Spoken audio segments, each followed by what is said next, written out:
At school today, my grandson said with a smirk to his friends. Don't mind him. He's just old. The words slipped from his lips like a joke, tossed carelessly into the air, but when they landed, they cut deeper than any insult. The laughter of his classmates carried them further, bouncing off the walls until they lodged themselves in the deepest part of me. Just old.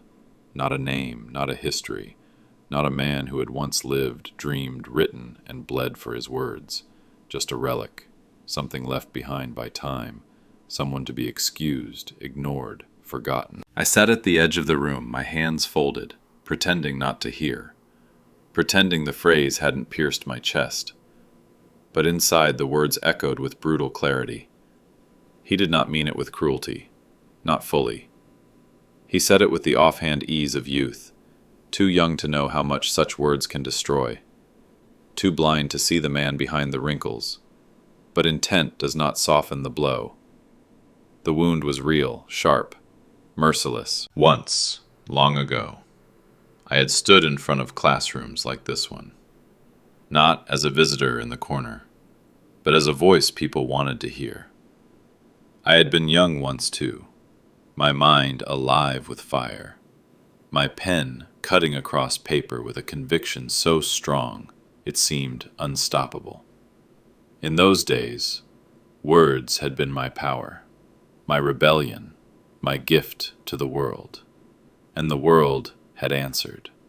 I remembered the letter from the editor, the first time my poem was published in 1969. I had held that magazine in my hands like it was proof that I existed, that my voice mattered. For a while, it had. But none of that mattered now. Not to him. Not to my grandson. To him, I was a shadow sitting in the corner of his bright, restless world. His life stretched ahead of him like a blazing horizon, and I was nothing but the fading dusk behind it. Just old. The cruelest part was not the words themselves. It was the truth they implied.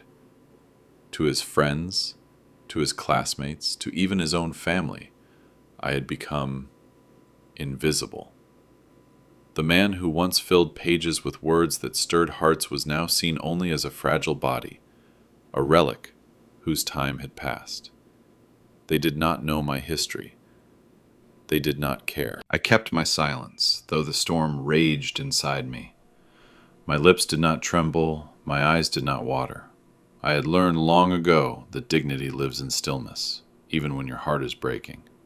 But the ache was there all the same, pulsing with every beat, not because he had called me old, but because he had called me just old, as though there was nothing else to me, as though the sum of my life, my dreams, my words, had already been buried under the weight of years. And in that moment, as their laughter faded and the teacher's voice rose again to fill the room, I knew one thing with certainty. They did not see me. Not yet. But the day was coming when they would. Friends, let's pause here for a moment. Write in the comments, where are you listening from?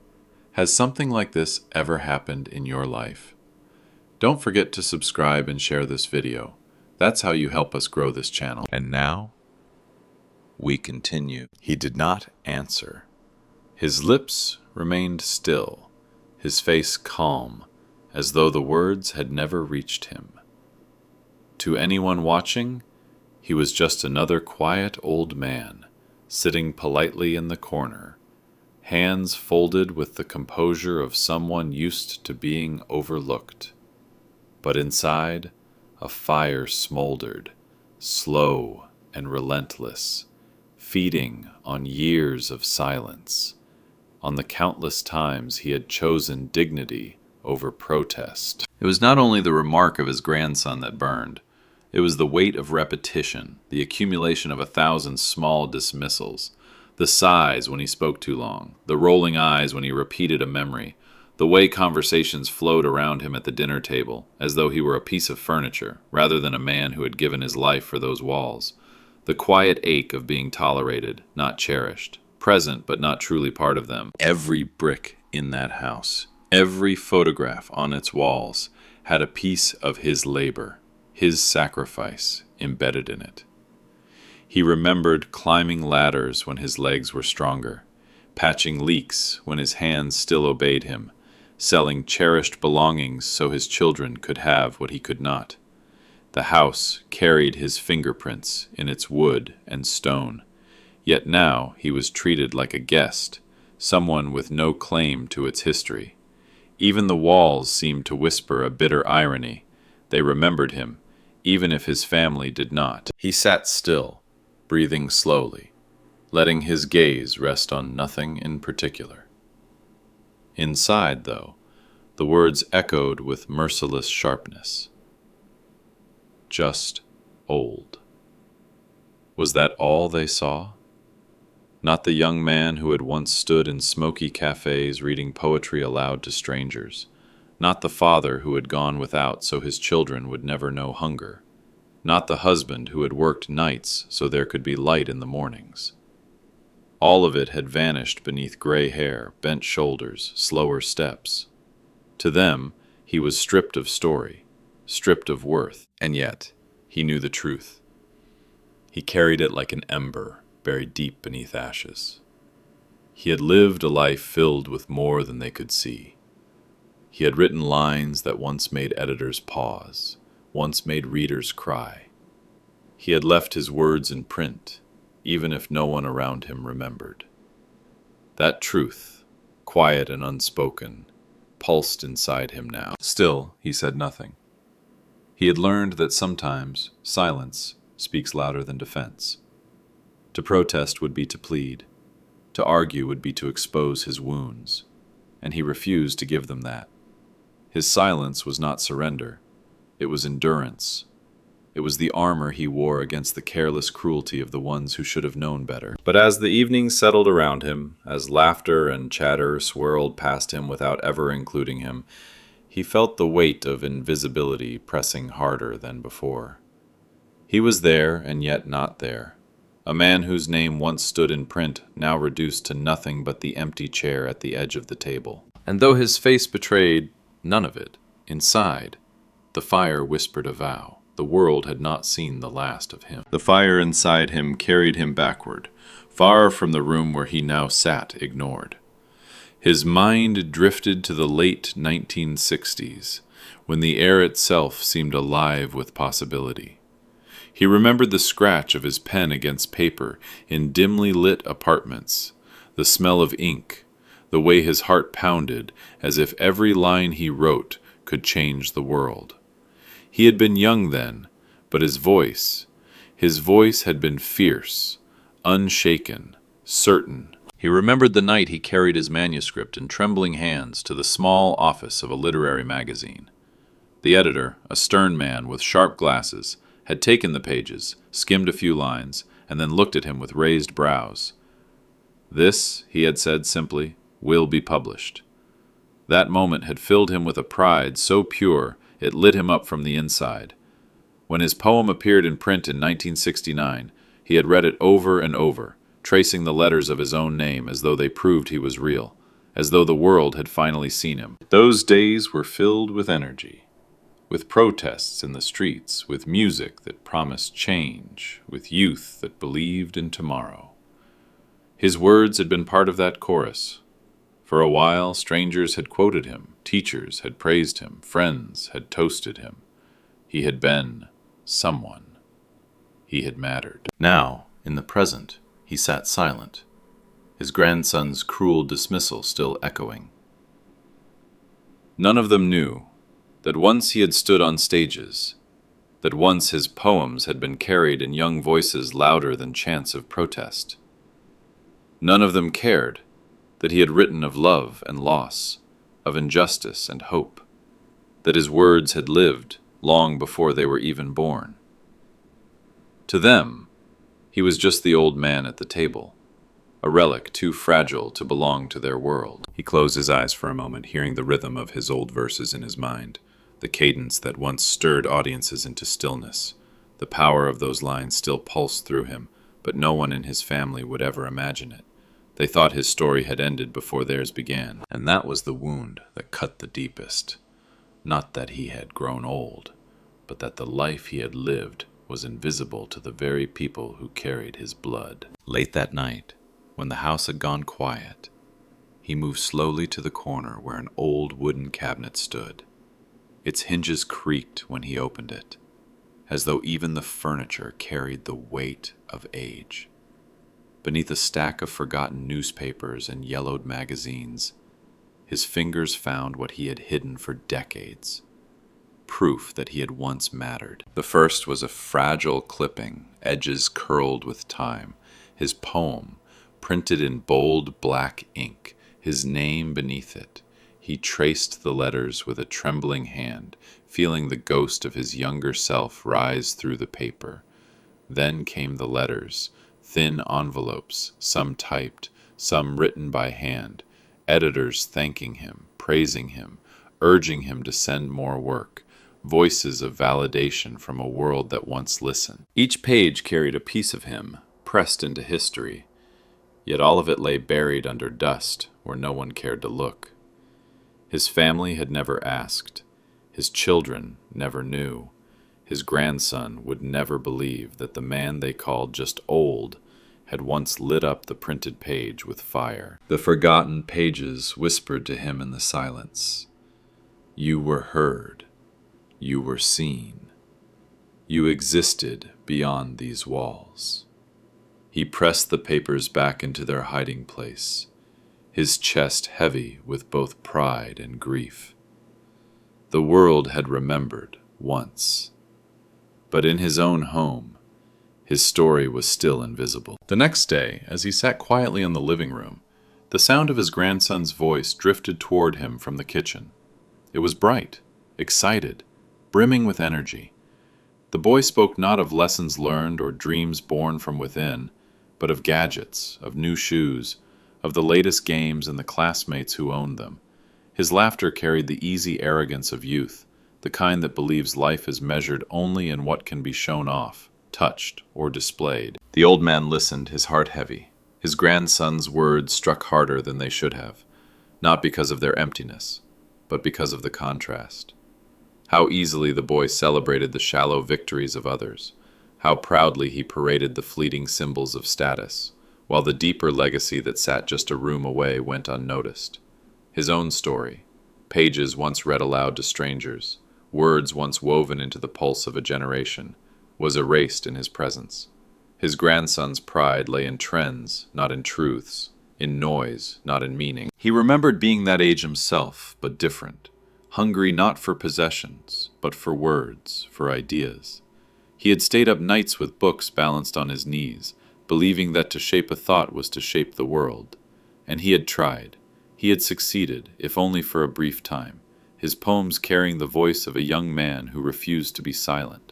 Yet here he was, decades later, invisible in his own home, his existence reduced to the shuffle of footsteps and the creak of his chair, while his grandson's voice soared higher for the newest phone in a friend's pocket. The ache pressed down harder.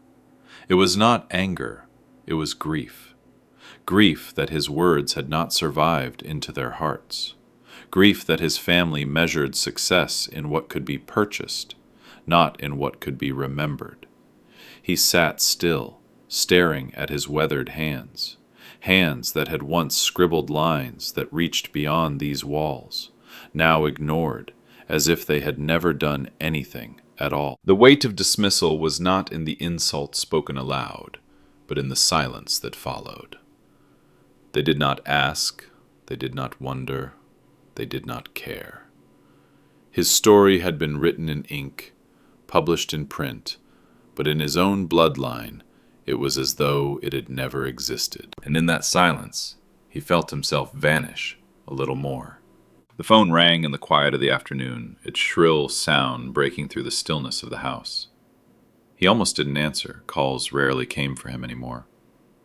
When he lifted the receiver, his voice was hesitant, roughened by disuse. But the voice on the other end was warm, deliberate, filled with purpose.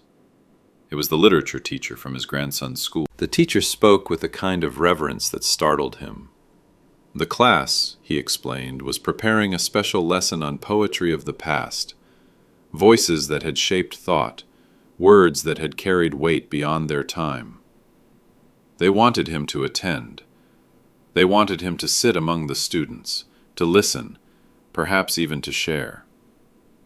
There was something in the teacher's tone, a recognition, as though he knew the old man carried more than silence inside him. For a moment he nearly refused. His instinct was to retreat, to avoid the sting of being dismissed again, even in front of strangers. What would he do there, after all? He was nobody to them, at least that's what his own family had taught him to believe. But as the teacher spoke, something stirred within him, an ember long buried in ashes. It was not pride exactly, it was memory. Memory of a time when his words had been carried by paper and ink into the world, when his name had been printed not as an afterthought, but as a voice. He hesitated.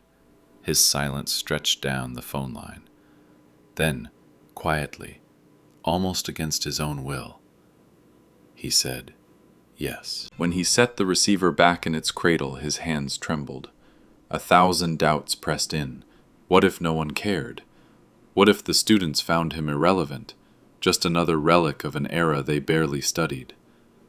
What if his grandson laughed at the very idea of him sitting in that classroom? But beneath the doubts was something else, a flicker of hope. Perhaps the world outside these walls had not forgotten entirely. Perhaps someone still believed the past had meaning. And perhaps, for one brief moment, he could step out from the shadows his family had pushed him into, and stand again as the man he once was. He sat in his chair long after the call ended, staring at the wall. He knew the invitation was simple, small, but to him it felt immense. It felt like a door had been cracked open, a door he thought was locked forever. And though his heart was heavy with hesitation, he whispered to himself, I will go. The morning of the visit arrived gray and heavy, the kind of day that seemed to mirror the weight inside his chest. He dressed slowly, carefully, pulling on his old coat, the one frayed at the cuffs, the one that had carried him through winters of labor and years of invisibility. In the mirror he saw a man aged and worn, and for a fleeting moment he wondered if his grandson had been right all along.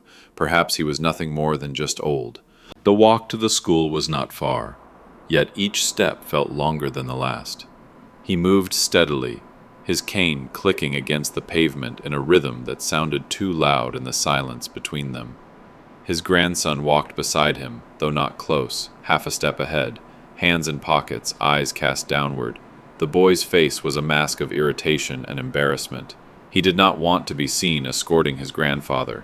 His posture betrayed it, the way his shoulders curled inward, the way he quickened his pace as though eager to arrive, eager for it all to be over. To the boy, this walk was an obligation.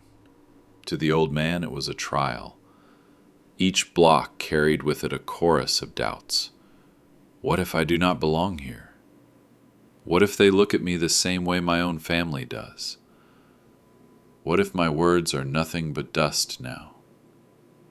He clenched these thoughts tightly, burying them where they could not spill out, but they pressed against his ribs like stones. Children hurried past them on the sidewalk, laughing, tossing their bags over their shoulders, their voices alive with the energy of youth. None of them gave him a second glance. He was invisible, the way old men often are. His grandson saw this and felt it too, and his irritation deepened. He did not want his friends to notice him walking with someone who looked so fragile, so out of place in their world. And yet, as they neared the gates of the school, the old man lifted his eyes. The building stood tall, its windows gleaming in the pale light. He remembered walking into a place like this half a century ago, not as a guest, but as a voice. He remembered standing before a crowd, his poem trembling on his tongue, his heart alive with hope. The memory clashed with the present, and for a moment he felt split in two, then and now, fire and ash. His grandson sighed, muttering something under his breath, impatient.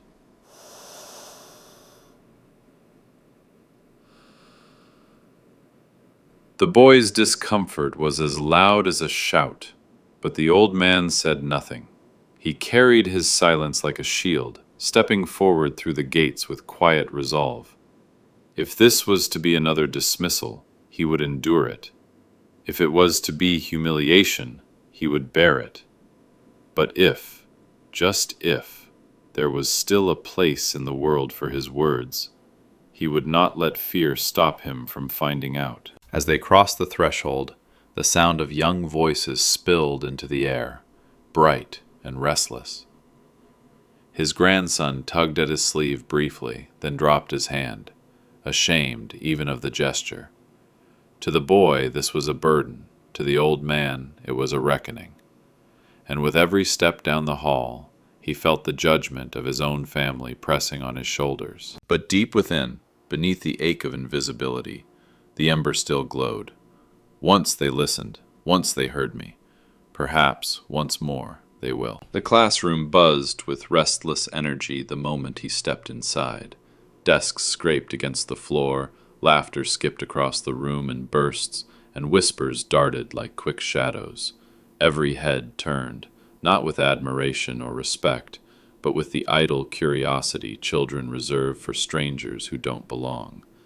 Their eyes flickered over him, some wide with surprise, some narrowed with boredom, and then just as quickly they shifted away. He felt it immediately, the weight of dismissal. To them, he was only a figure bent with age, a gray silhouette at the edge of their bright world. His slow steps, his lined face, the faint tremor in his hands, all of it whispered to them of frailty, of irrelevance. They did not see the man who once carried words like torches. They saw only time's residue, a body too worn to matter. The teacher greeted him warmly, but even that warmth could not cut through the hum of indifference. The students exchanged glances, muffled giggles escaping here and there. One boy leaned to another, whispering something that made both of them stifle laughter. A girl in the front row propped her chin in her hand and sighed as though this visit would be nothing more than another dull interruption. He lowered himself into the chair provided for him near the front. The wood creaked under his weight, and the sound seemed louder than it should have, as if the room itself reminded him he did not belong. His grandson slipped into a seat 2 rows away, but not once did the boy turn to look at him.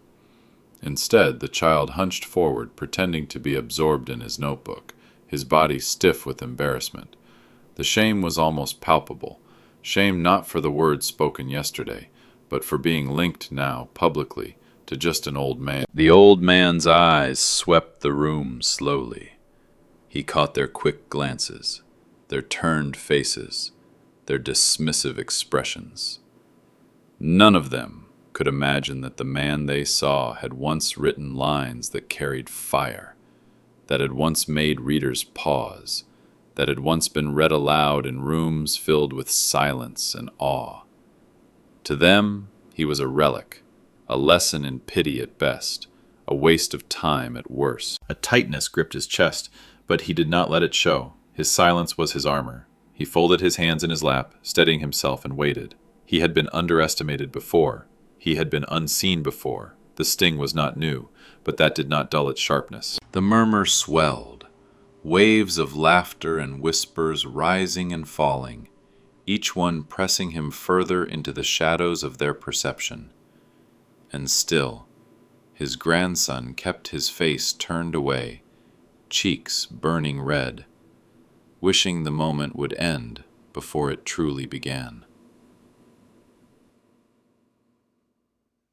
The old man sat unmoving. Inside, the fire smoldered quietly. The children saw a guest too old to matter, too dull to impress. But he knew what they did not, that soon words buried for decades would rise again, and the room that dismissed him would be forced into silence. The teacher cleared his throat, the shuffle of papers in his hands pulling the students' attention away from their whispers. He lifted a thin folder, worn at the edges, and opened it slowly, as though what it contained deserved reverence. The murmurs softened. Even the restless tapping of pencils stilled.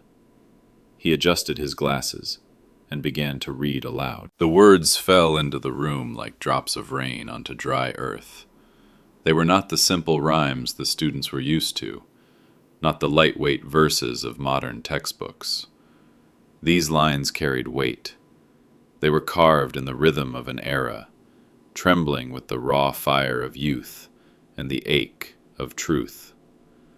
A silence spread, thick and consuming, until every head turned toward the teacher, and every breath seemed to pause. The old man sat still, but inside his chest something stirred.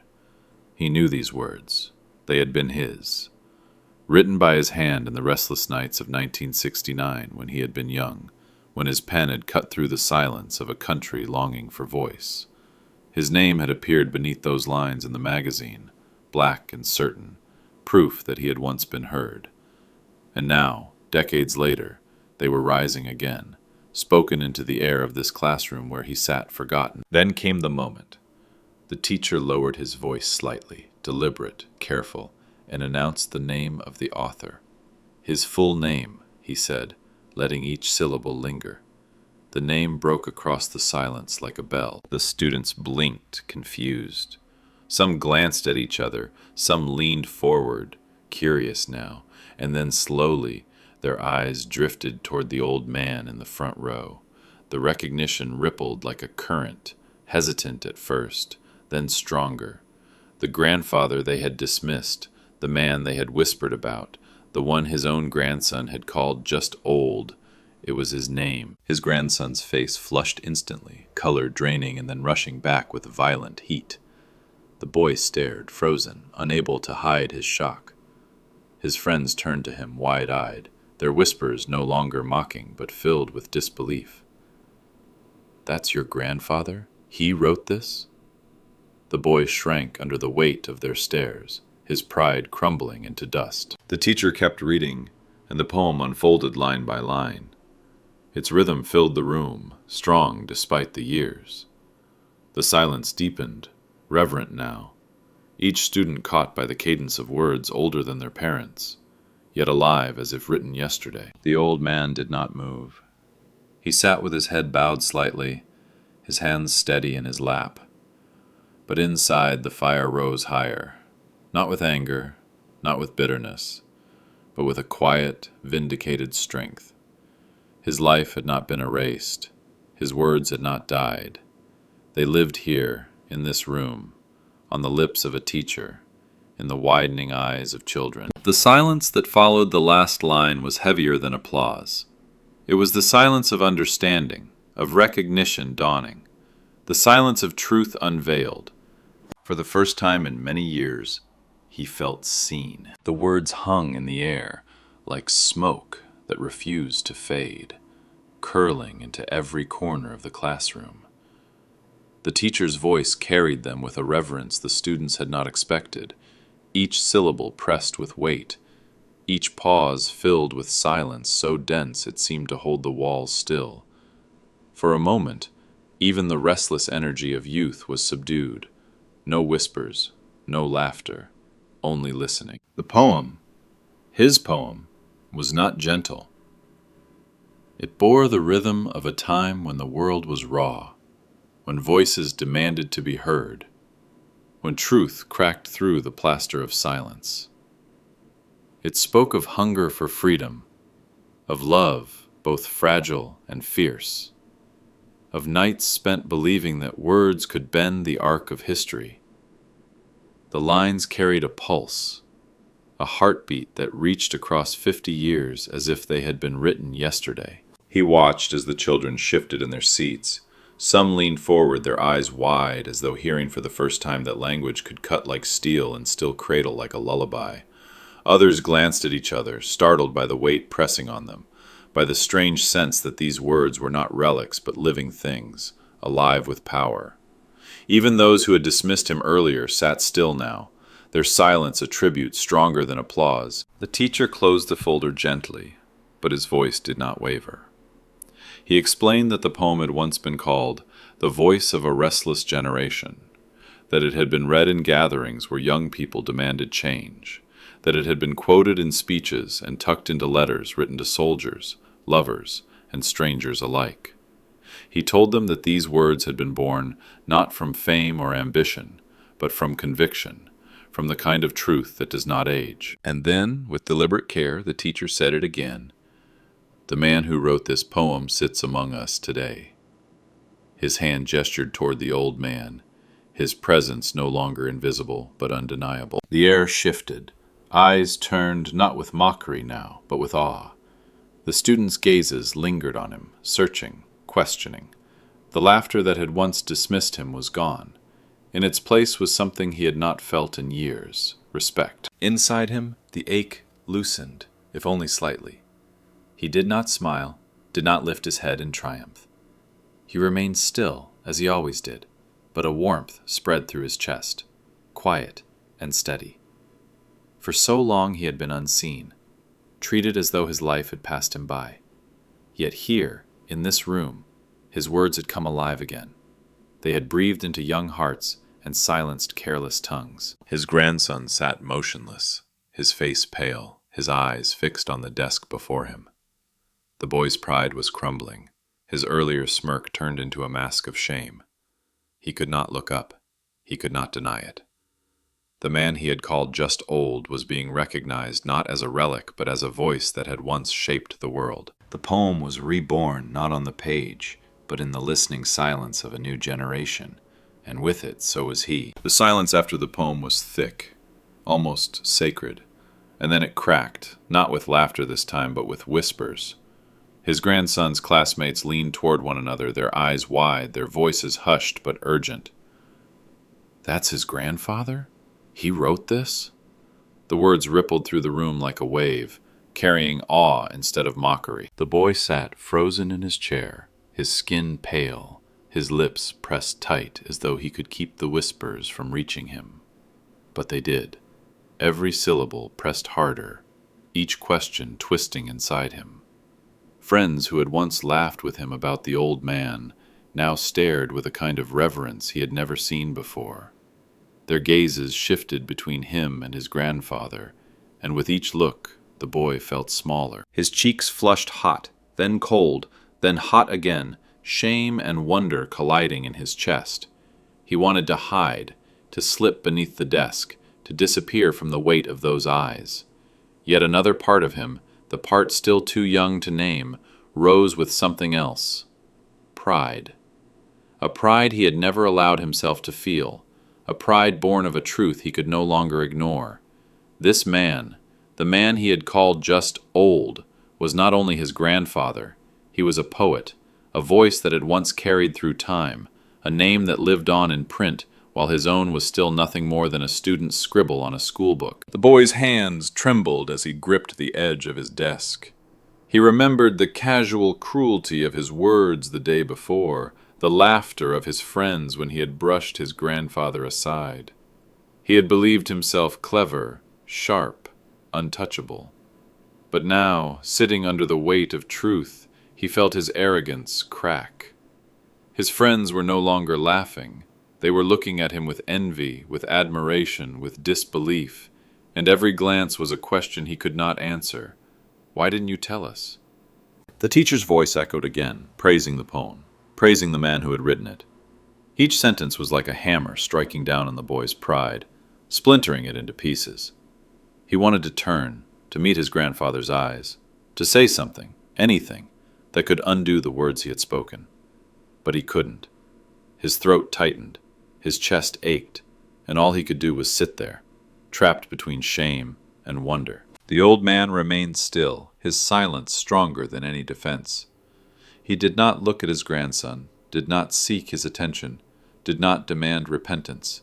He simply existed in the dignity of truth, the poem itself standing taller than both of them. And in that silence, the boy's heart broke. For the first time, he understood that he had not only misjudged his grandfather, he had betrayed him. And worse, he had betrayed himself. The faces around him blurred, his ears rang with whispers, and his vision stung with unshed tears. The word old no longer sounded harmless.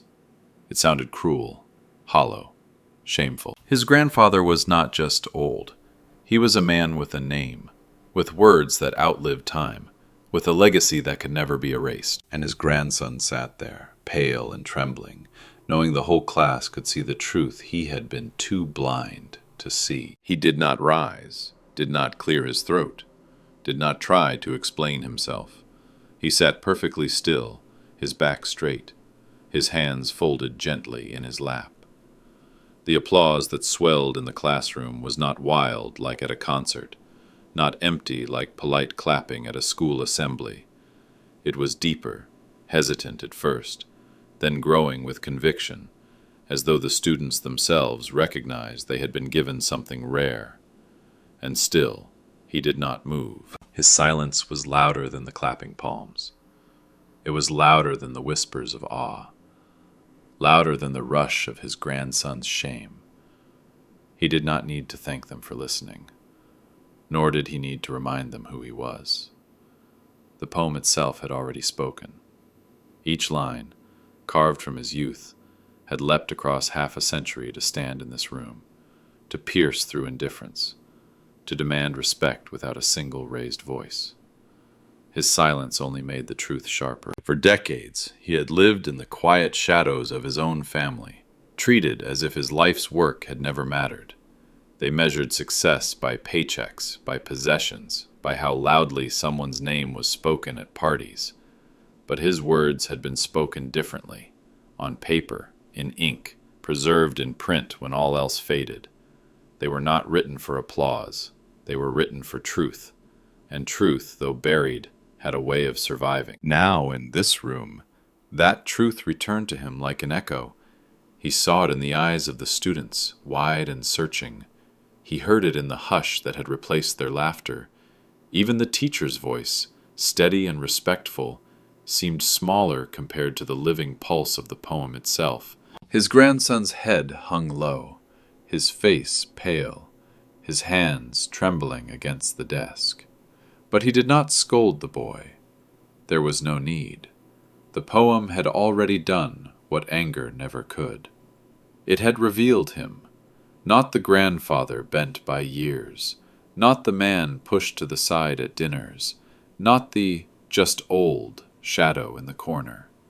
It had revealed the truth of him, a writer, a poet, a man who had lived with fire in his veins and pressed it onto paper for the world to carry. The justice of it filled the room like a tide. Justice not shouted, not demanded, but delivered in ink that had not faded. Justice that came in the form of recognition, in the power of words too strong to be erased by time or neglect. His silence now was not weakness, it was proof that he no longer needed to argue. The lines he had written 50 years ago spoke louder than anything he could say today. So he sat, calm, steady, untouched by the swirl of emotions around him. The children applauded. The teacher praised. His grandson trembled. But he did nothing more than breathe deeply, letting the air carry the weight that was no longer his to bear. For a man who had been invisible, this was enough. The world had remembered, and that memory, written in ink, was his quiet victory. The teacher rose from his chair with a solemnity that silenced even the smallest whispers. He held the thin folder in his hand as if it were something fragile, something sacred, and turned toward the class. His voice, steady yet charged with emotion, carried across the room with a weight that none could ignore. "Students," he said slowly, "today you have not just heard a poem. You have touched a piece of history. These lines, written in 1969, captured the unrest, the hopes, the pain, and the dreams of an entire generation. They preserved a spirit that textbooks cannot teach, that time alone cannot explain. They were the voice of youth, carved into eternity by ink and conviction." The old man sat quietly, his gaze lowered, as if embarrassed by such praise. But the teacher did not let the moment slip away. He closed the folder and placed it gently on the desk, then gestured toward him with an open palm. "And the man who gave us those words," he continued, "sits here among us. He is not a guest by chance. He is a poet. He is a witness to history. And he is living proof that words outlast time." The room erupted with applause again, but this time it was not polite, Not tentative. It was full, strong, insistent. Chairs scraped as a few students pushed themselves to their feet, clapping with the urgency of someone who suddenly understood the weight of what they had been given. Others followed, their young hands striking together, their eyes wide with respect they had never before imagined could belong to someone like him, an old man they had nearly laughed off. The old man did not rise. He did not wave or bow. He simply sat, his hands folded in his lap, his chest rising and falling slowly. His silence was not rejection, it was dignity. He had lived long enough to know that recognition meant most when it came unasked for. He had never begged to be seen, and now, finally, he was. The students' applause filled the room until it seemed to lift the ceiling. Some clapped with smiles, some with awe, and a few with tears in their eyes, though they could not have explained why. Perhaps it was the realization that greatness does not always come dressed in wealth or power. Sometimes it comes quietly, wrapped in time, sitting unnoticed in the back of a classroom. His grandson remained seated, his body trembling, his face pale. The applause that rose for his grandfather now pressed down on him like a crushing weight. It was not only the recognition of the man he had dismissed, it was the public rebuke of his own blindness.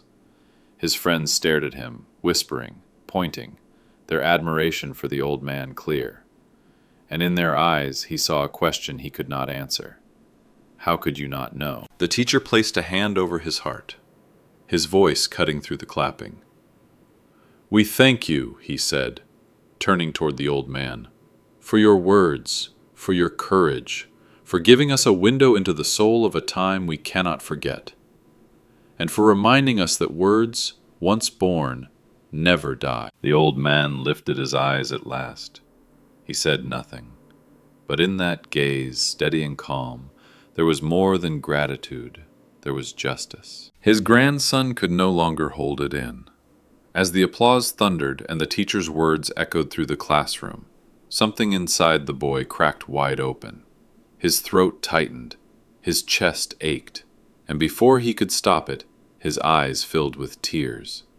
He lowered his head, pressing his palms hard against the edge of the desk, but it was useless. The tears slid down his cheeks, betraying him in front of everyone. He tried to blink them away, to mask them as something else, tiredness, dust, anything but shame. But the truth was too heavy to hide. For the first time in his young life, he understood what his careless words had done. Just old. That's what he had called him, the man who had given him stories at bedtime, who had sat silently at family tables, who had carried decades of memories without complaint. With that phrase, he had dismissed him, erased him, belittled him, and now, in front of his friends, in front of his teacher, he saw what his grandfather truly was. Not just old, not invisible, not forgotten. A poet, a man whose name had once stood in print, whose lines had been carried through the veins of a restless generation, whose legacy still lived when so much else had faded. His grandfather was not a shadow in the corner of his life. He was a pillar he had never noticed, a name that could not be erased. The shame consumed him. He thought of how he had looked away when walking beside him that morning, embarrassed to be seen. He thought of the mocking words he had spoken with pride, as if cleverness excused cruelty. And now his friends were staring at him not with laughter, but with something worse, with questions in their eyes, with admiration for the very man he had rejected. He wanted to vanish, to bury his face, to undo what had been said. But words, once spoken, could not be taken back. And yet, beneath the shame, something else stirred. It was small, fragile, but undeniable. Pride. Pride that he could call this man grandfather. Pride that his blood carried the same name, the same fire, the same words that had outlasted time. The pride terrified him, because it was tangled with guilt. He had wanted so badly to seem older than he was, cleverer than his peers, sharper than the man he mocked. But he was the foolish one, blind where he should have seen. arrogant where he should have listened. His tears betrayed all of it. Shame, guilt, admiration, pride. He could not stop them. He dared a glance toward the old man, praying for a sign of anger, of reproach, something to give him a place for his guilt. But his grandfather sat still, calm, his silence steady as stone. He had not demanded apology, had not asked for recognition. His words written half a century ago had spoken for him. That silence was heavier than any rebuke. And it was that silence that broke the boy fully. His tears fell harder, his shoulders trembling. He pressed his forehead against his desk, ashamed to lift his face, knowing his friends saw everything. But more than their eyes, he felt the weight of one truth pressing down. He had called his grandfather just old, when in reality he had been standing his whole life beside a man whose name would outlast them all. He wept not only for his cruelty, but for the years he had wasted in blindness, and through the blur of tears he understood. His grandfather did not need his recognition, but he needed his grandfather's. When the final bell rang and the lesson ended, the students did not rise with the usual restless shuffle. They lingered, their eyes fixed on him, their applause still echoing in the air. Some approached timidly, clutching notebooks as though unsure whether to ask for an autograph, or simply to stand close enough to breathe in the presence of someone whose words had outlasted decades. The teacher guided them gently, but it was unnecessary. The respect was already thick in the air, heavier than any rule or command. As he stood, the scrape of his chair against the floor sounded different now. It was no longer the awkward noise of an intruder, but the signal of someone rising into his rightful place. His back was still bent, his coat still frayed, his hair still silvered with age. But none of them saw those things anymore. They saw a man who had once pressed his soul onto paper and left it there for time to carry forward. They saw a poet. The children smiled as he passed, some whispering his name with the soft reverence usually reserved for monuments or songs. Teachers waiting outside the classroom stepped forward to shake his hand, their grips firm, their eyes shining with gratitude. One of them said, "Your words have lived longer than many voices of today. Thank you for reminding us what writing can mean." He nodded quietly, his lips pressed in a faint, humble smile, and continued down the hallway. The air seemed lighter now, though it carried a weight of its own, the weight of recognition, of justice finally spoken aloud. He had walked these halls earlier that morning as a ghost, unseen, tolerated, even a burden. Now every step was acknowledged, every glance held respect. The building itself seemed to bow in silence as he moved through it. And then there was his grandson. The boy walked a step behind, his head lowered, his eyes swollen from tears he could no longer hide. He no longer rushed to escape notice, no longer carried the mask of irritation. He walked carefully, as if uncertain how to carry the shame pressing on his shoulders. But beneath that shame was something greater, an awakening. For the first time, he looked at the man before him not as just old, not as someone to mock or dismiss, but as a figure whose name had been spoken with reverence by strangers, whose words had become larger than time itself. He wanted to speak. The words burned inside him, begging to escape. "I'm sorry, I was wrong, I didn't know." But when he opened his mouth, nothing came. His throat closed, and all he could do was watch the quiet dignity of his grandfather's steps. He realized then that apology alone could not bridge the distance he had created. What he needed was something deeper: humility, respect, the willingness to carry his grandfather's legacy forward instead of ignoring it. As they stepped outside, the late afternoon sun touched the edges of the old man's face, turning every line into a mark of endurance, every wrinkle into a story. He paused at the threshold, breathing in the crisp air. Around him, the voices of children still lingered, their whispers floating like echoes. That was him. That was the poet. His words were ours, even before we knew them. For so long he had been unseen. For so long he had carried the ache of being forgotten in his own home. But here, in this moment, he felt none of that weight. The silence of dismissal had been broken. His name had been spoken. His words, pressed into the world half a century ago, had returned to claim their place. The grandson lifted his eyes at last, forcing himself to look, to really look. And what he saw was not an old man bent by time. He saw a poet whose verses had carved themselves into history. He saw a name that would outlive them both. In that instant, something shifted inside him forever.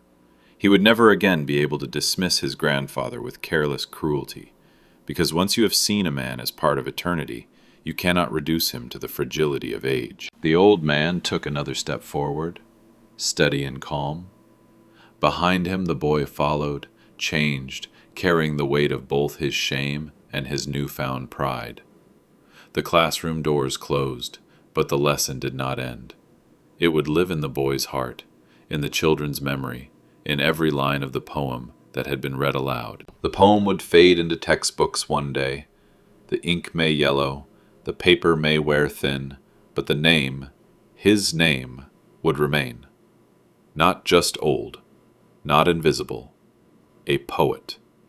A man whose words had traveled further than time, and whose legacy now burned in the eyes of a grandson who finally saw him for who he truly was. And as he walked into the light, the silence around him was no longer empty. It was filled with respect.